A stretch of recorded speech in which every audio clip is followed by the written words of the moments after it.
Gracias amigos por continuar con nosotros aquí en Seguridad Total. Yo soy Ana María Salazar.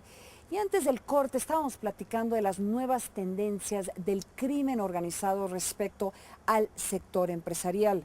Ahora vamos a analizar el impacto que está teniendo esta ola de violencia en el sector turístico, particularmente qué sucede cuando gobiernos extranjeros publican estas alertas de viajes para sus connacionales que están interesados en viajar a México para ver nuestras playas o están interesados en venir a México para invertir. Veamos. Cuidado si visita México, evite ciertas zonas y tome precauciones. Este es el mensaje de diversos gobiernos a sus ciudadanos. En el caso de Estados Unidos, quien renovó en julio la alerta de viaje para los estadounidenses que deseen visitar México debido al alto nivel de violencia en el país, especialmente en la zona fronteriza. En esta última alerta anuncian el cierre indefinido de su consulado en Ciudad Juárez por razones de seguridad. El gobierno de Estados Unidos también advierte que en el sur del país, en regiones donde hay pueblos y ciudades con comunidades indígenas, existen disputas de tierras entre residentes y las autoridades locales. La alerta de Estados Unidos informa que los familiares del personal diplomático de sus consulados en las ciudades fronterizas de Tijuana, Nogales, Ciudad Juárez, Nuevo Laredo, Monterrey y Matamoros seguían teniendo permiso para estar fuera de México tras un atentado y la muerte de personas relacionadas con la diplomacia estadounidense.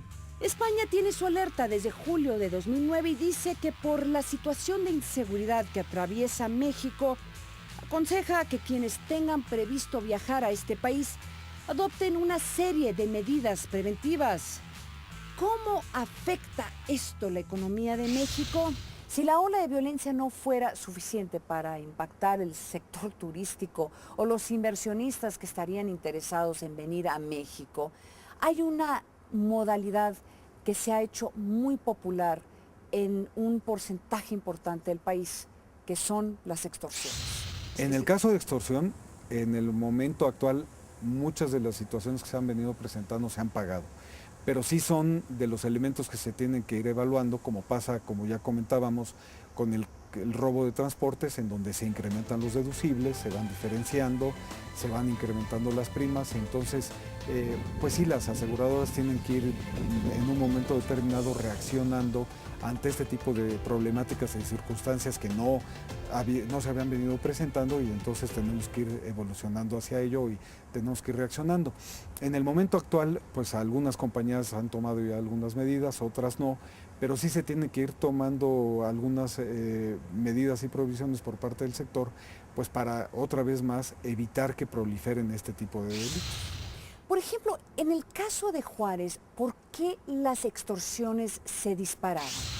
De manera extraoficial, más o menos de los negocios que quedan abiertos en nuestra ciudad, de cada 10, entre 4 y 5 están pagando extorsión, de todos los giros, desde negocios grandes, consultorios, tiendas de abarrotes, ferreterías, panaderías, peinadores, peluquerías. No hay ninguna actividad, inclusive hasta pequeños puestos de comida callejera. No hay ninguna actividad que haya permanecido a salvo en esta ciudad. ¿Y las autoridades? ¿Qué están haciendo? ¿Tienen la capacidad de detener esta ola de extorsiones en diferentes partes del país? No. Hasta ahorita hemos intentado con autoridades municipales y autoridades estatales de denunciar. Y nos hemos encontrado un ejemplo, como el que me pedías, es un médico con una pequeña clínica en donde él no aceptó pagar esta cuota. Al día siguiente llegaron y con armas automáticas rafaguearon la fachada de esta pequeña clínica. De alguna manera se puso en contacto, tenemos relación con algunas autoridades que manejan el delito del secuestro, comentamos con ellos que era lo que procedía, que se podía hacer. Y lo que nos comentaron es que lo que cabía era una denuncia por daños. Y decimos, pero que si ya había cuantificado los daños a su local, pero ¿cómo una denuncia por daños? Esto es una extorsión.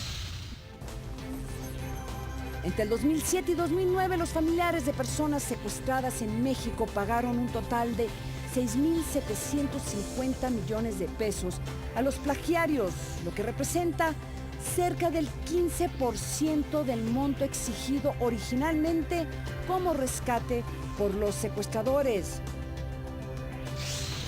Tú puedes llegar igual a comportamientos de conducta de los altos empresarios de las compañías. Nuevamente tú accesas, haces un hackeo, como se llamaría una intrusión, a los sistemas de información de una empresa y puedes recuperar las agendas de los ejecutivos. O puedes robarte la información de una BlackBerry estando en el aeropuerto. Una BlackBerry es lo más inseguro de tener. Puedes usarla en un día a día, pero estando en el aeropuerto la recomendación que te hacen los expertos en seguridad es apágala, porque son los principales lugares donde extraen información. Que es importante, archivos juntos y también toda la agenda electrónica, porque en función de tu agenda creas un perfil de en dónde puedo encontrar a tal persona, la secuestras y haces todo el blackmail utilizando propias cuentas de correo de la empresa. Está estableciendo medidas preventivas. Las grandes empresas, tanto transnacionales como nacionales, tienen hoy el proceso de seguridad muy a la mano.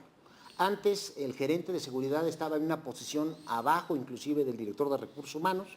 Hoy la mayoría de los son directores ya de seguridad y dependen en la mayoría de los casos del presidente o director general de una empresa y están monitoreando permanentemente el nivel de riesgo, el nivel de pérdidas, reducción de pérdidas, control de personal y verificación de personal. Es la única manera en que una empresa puede seguir operando de una manera saludable. Y no nada más en nuestro país por la situación de crisis criminal que tenemos, sino en muchos otros países las empresas tienen que establecer también medidas internas.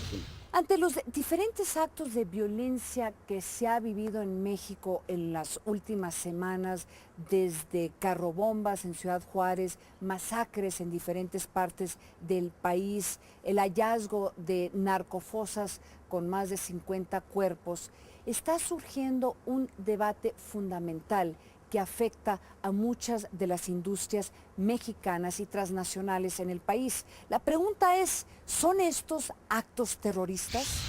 Hay un tema que en su momento, dependiendo también de la evolución y la manera en la que vayan llevando una tendencia a todo este tipo de situaciones de la delincuencia organizada, pues nos va a meter muy de lleno en el debate de en qué casos hay algunos siniestros, algunas indemnizaciones que se tendrán que negar, porque si se tipifican desde el punto de vista jurídico como un acto de terrorismo, hay exclusiones específicas tanto en México como en el extranjero, porque son cláusulas internacionales que en el caso de actos de guerra y actos de terrorismo, la cobertura de seguros no opera. En algunos casos se compra de manera específica y obviamente tiene un precio muy distinto. Amigos, amigas, creo que es muy importante reflexionar sobre este último comentario que hizo el representante de la MIS, porque más y más se está discutiendo en el país si los recientes actos de violencia que hemos vivido, que incluye un carrobomba en Ciudad Juárez, una narcofosa en Nuevo León con más de 50 cuerpos, masacres en diferentes estados, si estas actividades deben de considerarse como actos terroristas. Y es que desde la perspectiva legal se podría decir que tal vez no cumplen con todos los requerimientos legales, pero desde una perspectiva de los ciudadanos, yo le puedo asegurar que la mayoría de las personas clasificaría estos actos como actos terroristas. Y lo importante de esto es la lucha que va a haber entre la opinión pública, entre la opinión de usted y la mía, y lo que está diciendo el gobierno federal.